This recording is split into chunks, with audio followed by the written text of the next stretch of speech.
This video has been sponsored by Bungie, but this is not just an overall review of Marathon, saying what is good and bad, as I wanted to take a different approach instead. Marathon has a massive entry curve, and by that I mean it can seem too difficult, too complex, and too overwhelming at first. However, after committing some time to the game and learning its secrets and intricacies, the game begins to change, well, a lot. While there are changes that myself and the community would like to see Bungie make that we will discuss throughout this video, I wanted to share some of the best things I learned about Marathon during the server slam that massively helped improve my matches to ultimately slay more runners and, well, collect more loot. One of the biggest complaints and pain points in the early game is the ammo and the health economy. At first, it can feel like you're always on your last mag of ammo when fighting players or the UESC, and then you don't have any way to get back up to health again. However, after only a couple of hours, I never really struggled with either of these problems again,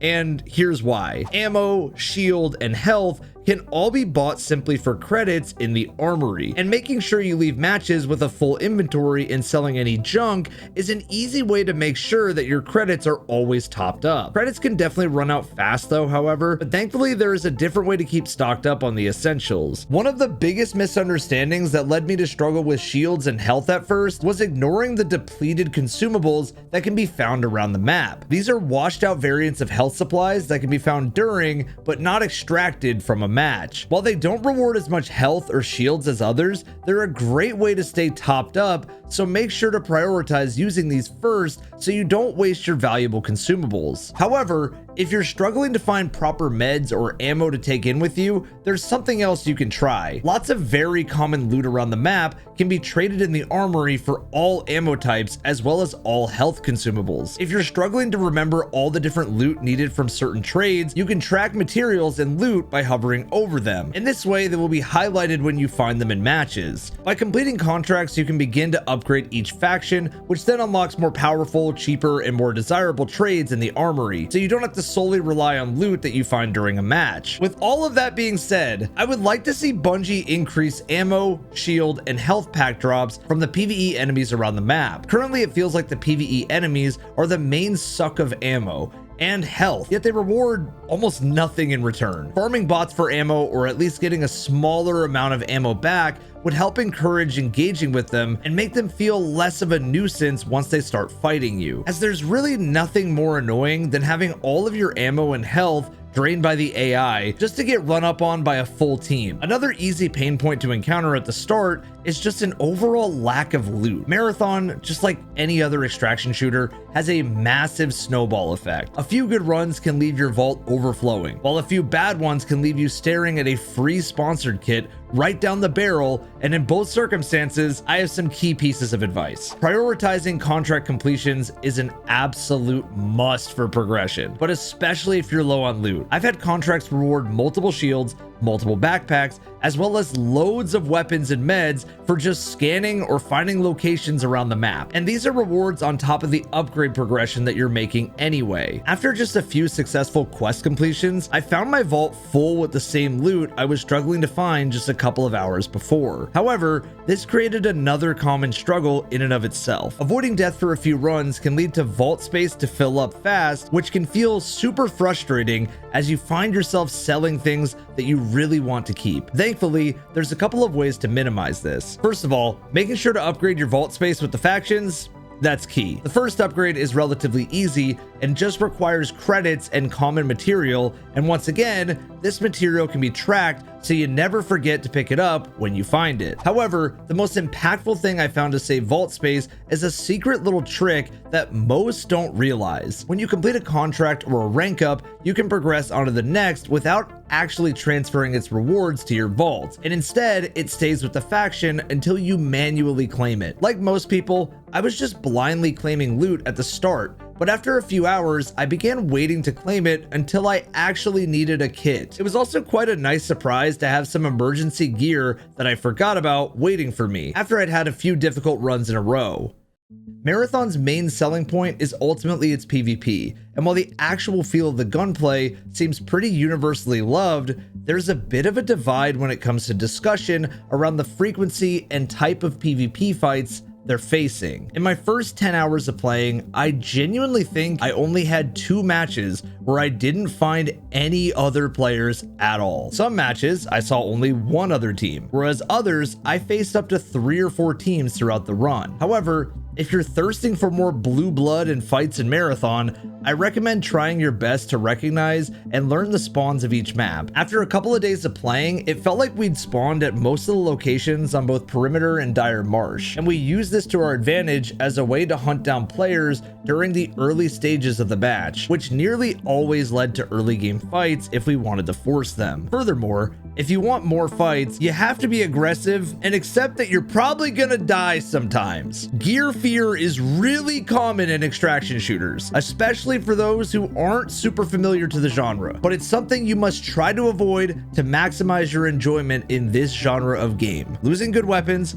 losing good armor, losing cores, losing implants, it's inevitable in Marathon. Loot is never truly yours to keep. It is only your turn to use. This doesn't mean you need to take your absolute most expensive gear in for every run, but just make sure you avoid hoarding too much, as ultimately being successful in Marathon is not defined by the value of your vault alone, and you'll find yourself having a much better time when you're actually using your best gear and not just staring at the pretty colors back in the lobby. Another key discussion point when it comes to PvP is how it will develop throughout and beyond Marathon's launch period. The release of the Outpost map and the Ultra Endgame Marathon ship, I believe, will provide even more intense and better PvP environments. The nature of extraction shooters tend to be that the community develops more PvP hotspots and maps over time, allowing you to have some sense of control on the style of match you're fancying in the particular moment. However, it is crucial that the PvP itch of some players is able to be scratched to the maximum, as Marathon's main selling point over some other extraction shooter games is its focus on fighting against players, and I hope Bungie acts accordingly to this. The UI design of Marathon, much like other extraction shooters, is a place where players spend a lot of their time as they organize their loot. Marathon's UI has faced a lot of criticism during the server slam, as it can look pretty confusing and difficult to navigate on the surface. Unfortunately, there's no real secret other than just playtime to get around this, but after a few hours of gameplay, I found myself navigating the menus much more fluidly. However, what I think definitely needs to change in the UI is some of the icons for cores, implants, attachments, and shields. Too many of the icons look too similar or are actually identical, and it can make distinguishing the perks of certain items impossible without just hovering over them for a while. Build crafting seems like it will play a big role in Marathon, but in order for this to be fluid, I think it's important that Bungie make the benefits of items clearer and quicker. I would like to have a rough idea of what an implant or a core does without having to hover over it and read it. Currently, I'm finding myself in loot boxes or pre-match menus a little longer than I would like, as I can't really identify what's good or bad. And while some of this will improve the experience, I think Bungie could revise some of the icons to help us out and just add a little bit of visual variety for when we're staring in our vaults. Questions surrounding Marathon's long-term progression and endgame have existed since the alpha last year, and are probably one of the biggest factors for the success of Marathon in the future. As our latest dose of the game was a server test with limited contracts and no endgame, it's impossible to really answer that question for now. I will say that I enjoyed how the contracts began to get a little bit more difficult and complex as I progressed, shifting from purely scanning tasks to hunting runners, bosses, and secret rooms. It's important that these continue to get more interesting and challenging throughout the factions, as repetitive contracts could begin to feel more like a chore. However, the role of the Cryo Archive map on the Marathon ship will ultimately be the biggest make or break when it comes to the endgame for most players. In order to become addictive long term, Marathon needs a place where players can take their absolute best kits to battle in difficult environments against others also with their best gear. A map like this will create massive tension that's heartbreaking when you lose and incredible when you extract the most valuable prestige items that exist. From the small snippets we've been teased,